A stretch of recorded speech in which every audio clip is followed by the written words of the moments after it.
स्वागत है आपका मुनाफे की मंडी में। मैं हूं आपके साथ तृप्ति उपाध्याय, जहां हम आपको कमोडिटी मार्केट की तमाम खबरों का अपडेट तो देते ही है, साथ ही इंट्राडे, पोजिशनल और लॉन्ग टर्म के हिसाब से भी आपको बेहतरीन कॉल्स देते हैं। इसके अलावा आपको हाजिर बाजारों की खबरों के साथ देश भर की मंडियों का अपडेट भी आपको बताते हैं। चलिए मुनाफे की मंडी में शुरुआत कर लेते हैं। सबसे पहले आपको हमारे मेहमानों से मिलवा देते हैं। आज हमारे साथ है MOFSL के नवनीत दमानी जी, साथ ही प्रो इंटेलीट्रेड सर्विसेज के दिनेश सोमानी और AIJGF के नेशनल सेक्रेटरी नितिन केडिया। आप तीनों ही मेहमानों का मुनाफे की मंडी में बहुत बहुत स्वागत है। मैं तृप्ति बात कर रही हूं और चलिए शुरुआत कर लेते हैं नितिन जी के साथ। और देखिए, सबसे पहले सर आपसे पूछना चाहूंगी, सोने और चांदी में जिस तरह की रिकॉर्ड रैली इस वक्त जारी है, नए रिकॉर्ड्स हम हर दिन देखते हैं कि आज सोना अगर 97 पर अगर रहा है तो देखिए एवरीडे यहाँ पर आपको नए उछाल ही देखने को मिलते हैं। अगर करेक्शन की भी बात करें तो यहाँ पर बड़े ही करेक्शन फिलहाल के देखने में आ रहे हैं। बड़ी बड़ी गिरावट और बड़े बड़े अच्छे मूव सोने और चांदी में लगातार चल रहे हैं। काफ़ी सारी चीज़ें सोने और चांदी के लिए कारोबार कर रही है। सबसे पहले अगर कुछ कारणों पर नज़र डालें तो देखिए, जिस तरह से ग्लोबली तनाव बढ़ रहा है, सुरक्षित निवेश की मांग से यहाँ पर सोने को सपोर्ट मिल रहा है। ग्रीनलैंड को लेकर यहाँ पर तनाव लगातार जारी है। ट्रंप अपने स्टेटमेंट से यहाँ पर पीछे नहीं हट रहे। साथ ही आज दावोस में वर्ल्ड इकोनॉमिक फोरम में डोनाल्ड ट्रंप का संबोधन होने वाला है, उस पर भी सबकी नजरें टिकी हुई है। क्या कुछ बड़े स्टेटमेंट्स वहां से निकल कर आते हैं और किस तरह की बड़ी बातें ट्रंप यहाँ पर बताने वाले हैं, उस पर नजर रहेगी। लेकिन आपसे जानना चाहती हूँ, जिस तरह से घरेलू बाजार में प्रीमियम पर सोने और चांदी के भाव चल रहे हैं, सोना 7,500 के प्रीमियम पर और सिल्वर यहाँ पर 42,000 पर ट्रेड करता हुआ नजर आ रहा है। ऐसे में निवेशकों के लिए क्या रणनीति सही होगी? देखिए, एक चीज और है जो मैं निवेशकों के लिहाज से पूछना चाहती हूँ, क्योंकि कई सारे निवेशक ऐसे जिन्हें अब फोमो हो रहा है कि हमने पहले क्यों नहीं खरीदा, लेकिन लेवल्स लगातार बढ़ते ही जा रहे हैं, तो उन्हें लग रहा है कि क्या ये सही एंट्री पॉइंट होगा इस वक्त सोने और चांदी में निवेश का? क्या सलाह होगी नितिन जी? नमस्कार तृप्ति जी। देखिए, आपने बिल्कुल सही कहा कि सोने में 7,500 का और चांदी में 42,000 का प्रीमियम बना हुआ है। अब ऐसे में क्या है, रिटेल निवेशक जो है, जिसको फोमो का शिकार है, उसके सामने सबसे बड़ी दिक्कत ये है कि उसने अगर चांदी ली या सोना लिया और सोना लेते ही सपोज मान लीजिए उसने 100 ग्राम सोना भी लिया और सोना लेते ही ये प्रीमियम 7,500 का जीरो हो गया, तो उसको बैठे बैठे 75,000 का नुकसान हो जाएगा। और 40,000 रुपए के चांदी का जो प्रीमियम है, ये जैसे ही जीरो होता है, ये 2 लाख रुपए आपका नुकसान हो जाएगा। और ये जो प्रीमियम है, ये कोई मामूली प्रीमियम नहीं है। इसके पीछे जो है, कहीं ना कहीं हमको ऐसा लग रहा है कि किसी भी तरह का मैनिपुलेशन भी हो सकता है। और इस वजह से हमने कल वित्त मंत्री, हमारी जो माननीय वित्त मंत्री है, उनको हमने हमारे association all India jewellers and Goldsmith federation की तरफ से एक चिट्ठी भी लिखी थी और हमने उनसे एक रिक्वेस्ट करी थी कि इस तरह की जो मैनिपुलेशन हो सकते हैं बाजार के अंदर, उसके ऊपर जांच की जाए। क्योंकि पिछले 10 दिन में अगर हम देखते हैं तो MCX के ऊपर लगभग 25 से 30% ओपन इंटरेस्ट घटा है। और ओपन इंटरेस्ट घटने के बाद भी ये जो दिन दूनी रात चौगनी MCX के प्रीमियम में वृद्धि हो रही है, ये इन्वेस्टर्स को बहुत बुरी तरीके से परेशान कर सकती है। और हमने ये देखा भी था मैम कि 19 अक्टूबर के आसपास जब चांदी में जो है लगभग 25,000 रुपए का प्रीमियम था और विद इन 3-4 डेज ये प्रीमियम 25,000 रुपए का डिस्काउंट में 5,000 रुपए में बदल गया था, यानी लगभग 30,000 रुपए का। तो प्रीमियम के अंदर ही जो है वो नुकसान हो गया था इन्वेस्टर्स को। तो डेफिनेटली हम इस समय यही कहना चाहेंगे लोगों से कि थोड़ा सा डिस्टेंस बना के रखें गोल्ड और सिल्वर से। क्योंकि अगर आप चाहे इंट्राडे करें चाहे आप पोजिशनल करें, जब तक बजट नहीं आ जाता है तब तक जो है चीजें बहुत प्रिडिक्ट करना बड़ा मुश्किल होगा। और इस समय सीधा सीधा भी अगर हम देखें तो MCX में करंट कॉन्ट्रैक्ट और नेक्स्ट कॉन्ट्रैक्ट के बीच में 8,000 रुपए का डिफरेंस है। अब इस 8,000 रुपए के डिफरेंस में तृप्ति जी अगर कोई करंट मंथ की डिलीवरी ले लेता है और उसको अपने MCX के कॉमर्स अकाउंट में पड़े रहने देता है और 2 महीने बाद ये डिलीवरी वापस MCX में छोड़ देता है, तो उसको बैठे बैठाए 2.25% का ब्याज छूट रहा है महीने का। टोटल एब्सोल्यूट ब्याज 4.5 से 5% आ रहा है। तो मुझे लगता है कि जब आपको बैठे बैठाए फिक्स्ड इंटरेस्ट इनकम हो रही है 2.25% की, तो फिर आपको ऐसे में बाजार में रिस्क लेने की जरूरत नहीं है। तृप्ति जी। जी, जी, बिल्कुल नितिन जी, सही बात की आपने कि इतना अंतर अगले महीने के इसमें दिख रहा है, करीब 8,000 रुपए कोई छोटी बात नहीं है यहाँ पर, और बजट और गोल्ड की एक्सपायरी भी साथ-साथ यहाँ पर आ रही है। तो उसी पर आपने अपनी राय रखी कि इस वक़्त निवेशकों को किस तरह की रणनीति बनाकर चलना चाहिए। नवनीत जी, आपकी क्या सलाह होगी?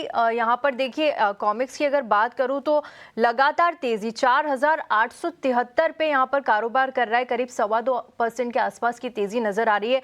क्या कल में ही हम लोग $5,000 तक के भाव सोने में आते हुए देखेंगे? वेल पिछले 3-4 दिनों से हुँ। चांदी थोड़ा-सा पॉज़ लेता हुआ नज़र आ रहा है इंटरनेशनल टर्म्स में, और सोने में नया उछाल देखने मिल रहा है। और जैसे केडिया जी ने बताया कि मेगा डिस्पैरिटी चल रही है सोने और चांदी के भाव के बीच में, एमसीएक्स में और vis-a-vis कॉमेक्स के भाव में। बट वो हटा देंगे तो भी एक अच्छा ब्रेकआउट करीब-करीब $100 के आसपास का हमने मोमेंटम लास्ट 24 घंटे में गोल्ड में आते हुए देखा है। तो मुझे लगता है कि ये जो मोमेंटम है, जो 4740 के ऊपर एक बड़ा ब्रेकआउट देके होल्ड कर रहा है, ये नया दिशा में चांदी को लगभग $5,050 तक ले जाएगा, सॉरी गोल्ड को। तो ओवरऑल बायस थोड़ा-सा पॉजिटिव ही है, बाय और डिप्स की स्ट्रैटेजी रखनी चाहिए, बट ये प्रीमियम बहुत हाई है, करीब-करीब सवा 2% महीने का प्रीमियम है, एनुअलाइज़ 25% का बदला है। तो ये थोड़ा बहुत मेरे को लगता है रिटेल निवेशकों के लिए कंसर्न वाला रुख रहेगा, बिकॉज़ अगर कोई भी झटका या कोई भी करेक्शन आएगा प्राइसेज़ में, तो आपको बहुत जल्द ये प्रीमियम इरोजन देखने मिलेगा, which will not be very well for retail perspective. But हाँ, जैसे उन्होंने बताया कि 2 सवा 2 रुपया अगर आपको बिना कुछ किए ब्याज की टर्म्स पे गोल्ड में मिल रहा है, तो एक बहुत अच्छा विकल्प बनता हुआ नज़र आ रहा है, और मोमेंटम अभी भी तेज़ी का ही दिखा रहा है। ठीक है, आपकी भी यही सलाह है निवेशकों को। काफ़ी वॉलेटाइल मार्केट इस वक्त बना हुआ है सोने और चांदी दोनों के लिए, तो यहाँ पर कोई करेक्शन आता है या थोड़े डिप पर मिलता है तो वहाँ पर आप खरीदारी करके चलिए। आगे का मोमेंटम तो यहाँ पर पॉजिटिव ही नज़र आ रहा है। दिनेश सर, आपको क्या लगता है सोने और चांदी में दोनों पर ही आपकी राय चाहिए? देखिए, शानदार रैली तो हम देख रहे हैं, लेकिन अब करेक्शन कब आएगा? आपको क्या लगता है बड़ा करेक्शन कब देखने को मिलेगा और क्या रणनीति यहाँ पर निवेशकों को बनाना चाहिए? लेवल्स भी बताइएगा सर।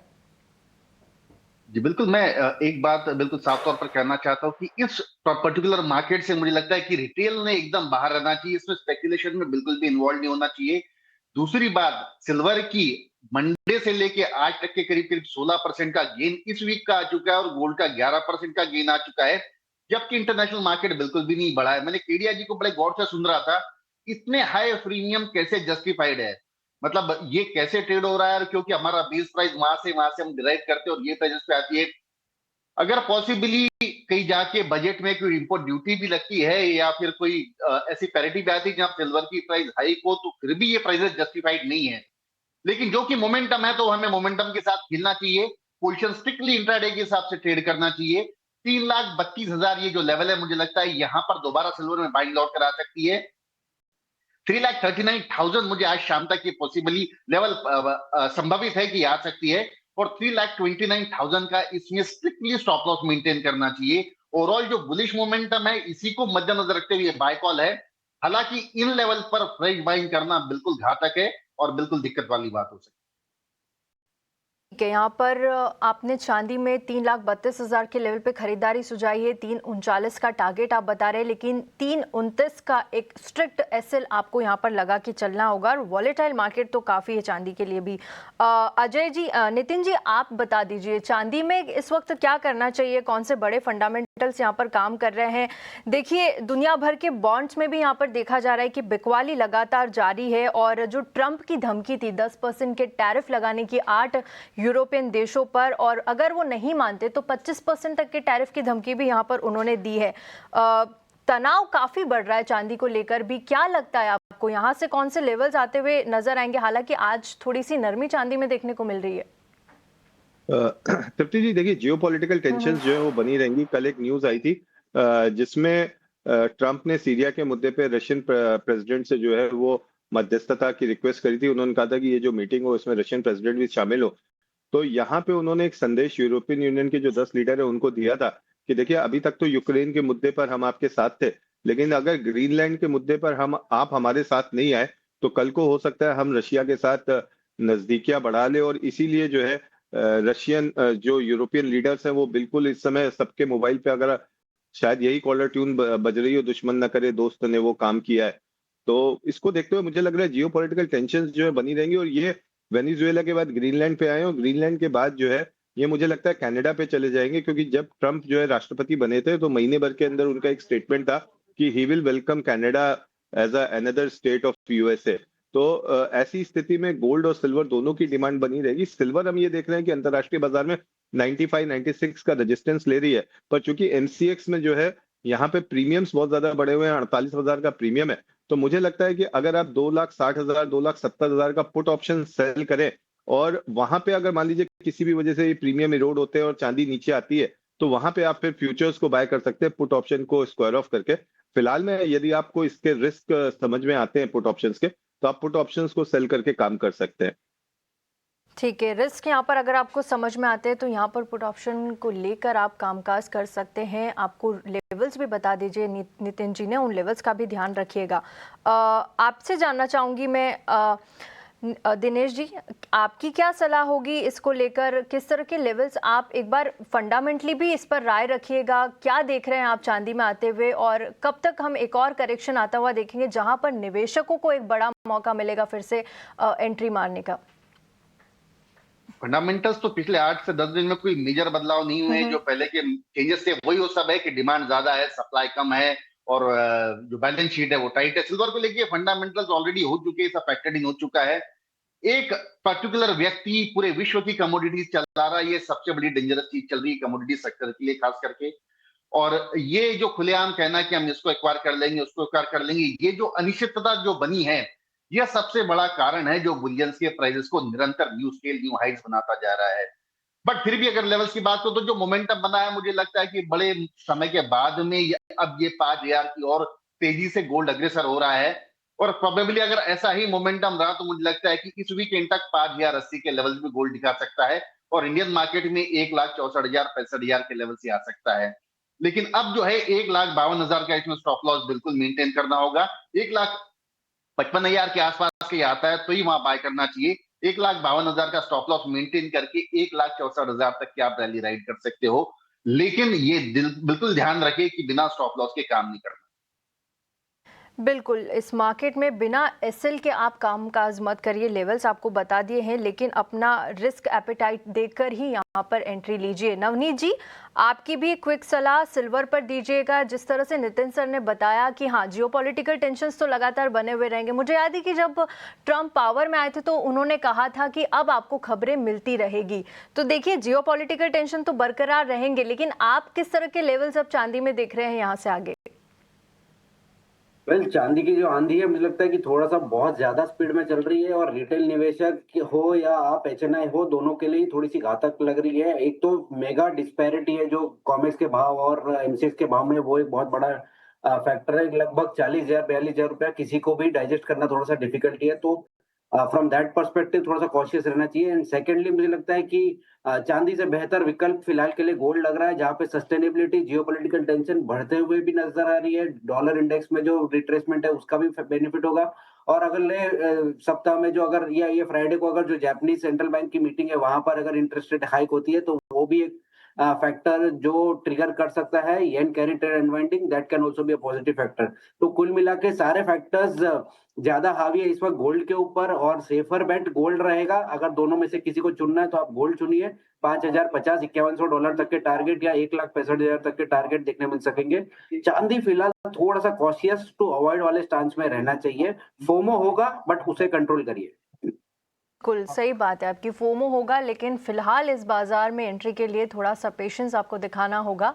लेकिन अगर सोने और चांदी में कुछ चुनना है तो सोने को आप अपने हिसाब से ले सकते हैं। चांदी काफ़ी वॉलेटाइल है इस वक्त। चलिए, इसी के साथ वक्त एक छोटे से ब्रेक का। हमारे साथ हमारे सोने और चांदी पर हमने राय ली, लेकिन चलिए अब कच्चे तेल का रुख कर लेते हैं, क्योंकि यहाँ पर भी एक वॉलेटिलिटी इस वक्त नज़र आ रही है। अगर हम इंटरनेशनल बाजार की बात करें तो $64 के आसपास इस वक्त कारोबार कर रहा है। काफ़ी सारे कंसर्न्स यहाँ पर कच्चे तेल को लेकर भी बने हुए हैं। ग्रीनलैंड का एक मुद्दा तो यहाँ पर बरकरार है, साथ ही कजाकिस्तान की 2 ऑयल फील्ड्स में डिसरप्शन के कारण, पावर डिसरप्शंस के कारण थोड़ा टेम्परेरी यहाँ पर देख सकते हैं, थोड़ी सी ऑयल फील्ड्स में करीब 10 से 12 दिन की लिए यहाँ पर प्रोडक्शन बंद हो गया है, जिसके चलते सप्लाई का एक कंसर्न फिर से कच्चे तेल पर बनता हुआ नजर आ रहा है। नवनीत जी, कच्चे तेल पर आपसे राय चाहिए कि देखिए एमसीएक्स की अगर बात करें तो यहाँ पर भी एक सीमित दायरे में देख सकते हैं, करीब आधे % की गिरावट कच्चे तेल में है और इंटरनेशनल बाजारों में भी $64 के आसपास कारोबार कर रहा है।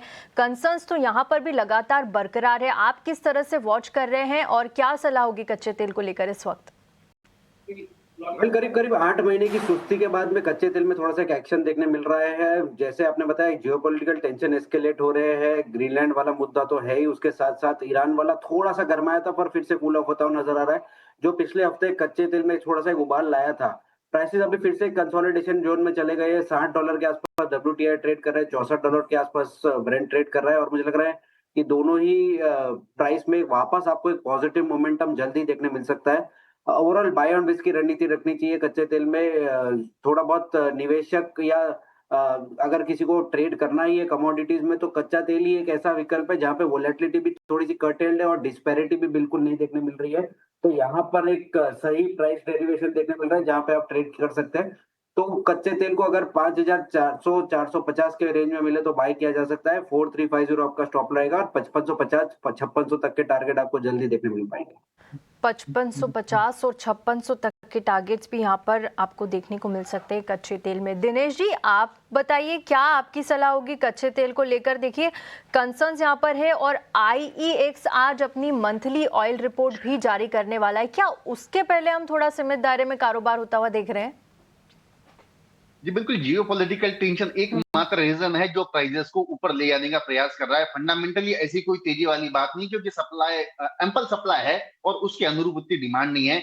पर जो कि मोमेंटम अभी ड्राइव किया है, जैसे नवनीत ने कहा है कि एक ब्रेकआउट लेवल के ऊपर सस्टेन कर रहा है, तो मुझे लगता है कि 5455 ये शाम तक के एक बार ₹40 का यहाँ से डिप संभव है।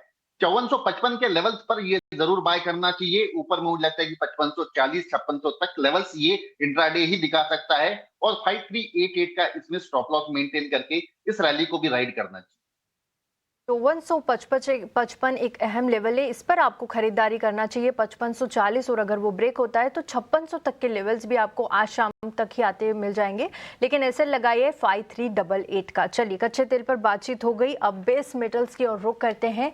यहाँ पर भी हम 2 दिन से देख रहे हैं, हालांकि दबाव और एक सीमित दायरे में ही कारोबार होता हुआ नजर आ रहा है। कॉपर की बात करें तो 1290 के लेवल पे कारोबार कर रहा है। जिंक में देखिए यहाँ पर करीब 1.25% की तेजी 311 के लेवल पे जिंक है। एल्यूमिनियम 315 और लेड की बात करें तो 189 के लेवल पे बहुत हल्की सी गिरावट इस वक्त है, लेकिन काफी सीमित दायरे में बेस मेटल्स में कारोबार हो रहा है। नवनीत जी, बेस मेटल्स में क्या पसंद होगी आपकी? बेस मेटल में मुझे लग रहा है कि छोटा मोटा भी जो रिबाउंड देखने मिल रहा है वो आज पॉजिटिविटी रूपी के डेप्रिसिएशन की वजह से। इनफैक्ट LME पे तो सारे ही मेटल्स फ्लैट ट्रेड कर रहे हैं। मुझे लग रहा है कि जो दबाव हमें बेस मेटल में लास्ट 2-3 दिनों में देखने मिल रहा है वो वापस गहरा सकता है और वापस एक नेगेटिव बायस देखने मिल सकता है अक्रॉस बेस मेटल। तो अगर 1300 का स्तर कॉपर नहीं निकाल पाता है तो वहां से आपको फिर से एक सेलिंग देखने मिलेगी जो कि प्राइसेस को 1280 1270 तक भी ला सकती है। सिमिलरली जिंक में भी अगर 3150 का लेवल नहीं ब्रीच होता है इजीली, तो देन यू कैन एक्सपेक्ट 307 और 305 तक भी बायस देखने मिल सकता है। तो ओवरऑल मैं थोड़ा सा नेगेटिव बायस के साथ कच्चे बेस मेटल कॉम्प्लेक्स को देख रहा हूँ और अगले कुछ दिनों में अगर रुपी की डेप्रिसिएशन रुक जाता है और अगर छोटा मोटा करेक्शन भी प्रेशियस मेटल में देखने मिलेगा तो you will see a reasonable fall in base metal complex. ठीक है, थोड़ा सा दबाव यहाँ पर बेस मेटल्स में नजर आ रहा है। दिनेश जी, आपको क्या लगता है? देखिए कॉपर भी चांदी के जैसी रैली हमने यहाँ पर कॉपर में भी आती हुई देखी और बड़े लेवल्स यहाँ दिखा है। क्या इसको एक मौके के तौर पर देखें यहाँ पर कॉपर में और कोई रणनीति यहाँ पर बन रही है इन लेवल्स पे खरीदारी की, कोई राय सुझाएंगे आप? जी पूरा फोकस जो है अभी बुलियंस की तरफ डाइवर्ट हो चुका है कि जिस हिसाब से गोल्ड और सिल्वर की रैली आई है, बेस मेटल्स टोटली अभी इग्नोर्ड है। अब तो मुझे लगता है ये जो दायरा है कॉपर का ओवरऑल मिल 1276 नीचे में और 1310 1315 ऊपर, इस दायरे में करीब करीब 15 दिन से ये ट्रेड कर रहा है। बट बार बार जब भी ये 1285 80 के आसपास आता है, वहां से सपोर्ट लेके प्राइस दोबारा 1300 1305 के आसपास जाती है। मुझे लगता है कि ओवरऑल इसमें रिन्यूड बाइंग निकल कर आएगी। 1285 1286 ये लेवल है, यहां पर दोबारा खरीदारी लौट कर आ सकती है। 1274 का स्टॉप लॉस मेंटेन करके 1305 के टारगेट के लिए आप बाय कर सकते हैं। ठीक है, यहाँ पर आपने बेस मेटल्स पर राय दे दी। नवनीत जी, एक क्विक राय आप नेचुरल गैस पे दीजिए। देखिए यहाँ पर अच्छी रैली देख रही है, एक दो दिन पहले भी हमने देखा था 12 से 14% की तेजी यहाँ पर ग्लोबल बाजारों में भी और घरेलू बाजारों में भी नजर आई थी। वेदर फोरकास्ट जो आया था वहाँ पर थोड़ी सी ठंड बढ़ने का अनुमान था यूएस और यूरोप में, जिसके चलते अच्छी रैली नेचुरल गैस ने दिखाई। आज भी 4% की तेजी और 300 रुपए के ऊपर कारोबार करता हुआ। क्या रणनीति बनाना चाहिए नेचुरल गैस में? वेल थोड़ी नहीं, बहुत ज्यादा ठंड आ गई है यूरोपियन नेशन में, और रशिया में तो कुछ अजब गजब सी आइस फॉल हमने देखी है, तो जिसकी वजह से मुझे लग रहा है नेचुरल गैस की जो डिमांड है वो बहुत हद तक बढ़ती हुई नजर आई है, और अगले 2 हफ्ते के जो फोरकास्ट है वो भी यही इंडिकेट करे कि डिमांड बहुत स्ट्रांग रहेगी। इस साल अगर आप देखें तो पूरा 2 महीना जो है, जो विंटर सीजन है वो फेल हुआ था। नवंबर और दिसंबर में हमें कुछ खास नेचुरल गैस का हीटिंग डिमांड भी देखने नहीं मिला, बिकॉज ठंडी थोड़ी सी छूटती गई। बट अब जो है वो कैचअप करती हुई नजर आ रही है, तो ये प्राइसेस में भी अच्छा उछाल देखने मिल रहा है। बायस पॉजिटिव साइड पे भी है, और डोमेस्टिक जो करंट कॉन्ट्रैक्ट है वो लगभग 400 रुपए या 410 रुपए तक भी उछाल दिखा सकता है। तो नेचुरल गैस के अंदर पॉजिटिविटी मेंटेन करिए। ऑलरेडी कम से कम हम 25% से ऊपर का रनअप इस हफ्ते में ऑलरेडी देख चुके हैं, तो थोड़ा बहुत कॉशियस स्टांस रहेगा, बाय एंड रिस्क की स्ट्रेटेजी रहेगी। प्राइस को चेज मत करिए, अगर कोई करेक्शन आता है तो वापस आपको एक रिबाउंड खेलने मिलेगा 395 और 410 420 के लेवल्स के लिए बाय कर सकते हैं। ठीक है, आपने राय दी। दिनेश जी, आप भी एक क्विक राय दे दीजिए नेचुरल गैस पर। आपको कौन से लेवल्स आते हुए दिख रहे हैं अभी इस वक्त? जी बिल्कुल, काफी ज्यादा फास्ट मोमेंटम है। 3 दिन में 80 रुपए बढ़ चुका है। अभी अगर हम मंडे की बात करते हैं तो करीब करीब 310 के आसपास के लेवल्स थे। मुझे लगता है कि ये जो मोमेंटम आया है, ये मोमेंटम थोड़े समय और बरकरार रह सकता है, लेकिन थोड़ा सा डिप का इंतजार करें। इवनिंग सेशन में 363 365 के दायरे एक बार अगर आते हैं तो वहां निश्चित तौर से बाय करें। 392 420 की अपसाइड मुझे नजर आता है। 342 का स्टिकी स्टॉप लॉस मेंटेन करें। ठीक है, लेवल्स लगातार फ्लैश हो रहे हैं यहाँ पर बुलिश नजरिया नेचुरल गैस पर, और बाय करके चलिए। लेवल्स का ध्यान ज़रूर से रखिएगा। चलिए, इसी के साथ मुनाफे की मंडी में इतना ही। आप दोनों ही मेहमानों का बहुत बहुत शुक्रिया हमारे साथ जुड़ने के लिए और पूरे कमोडिटी मार्केट पर चर्चा करने के लिए। शुक्रिया। फिलहाल मुनाफे की मंडी में इतना ही। मुझे दीजिए इजाज़त, लेकिन ET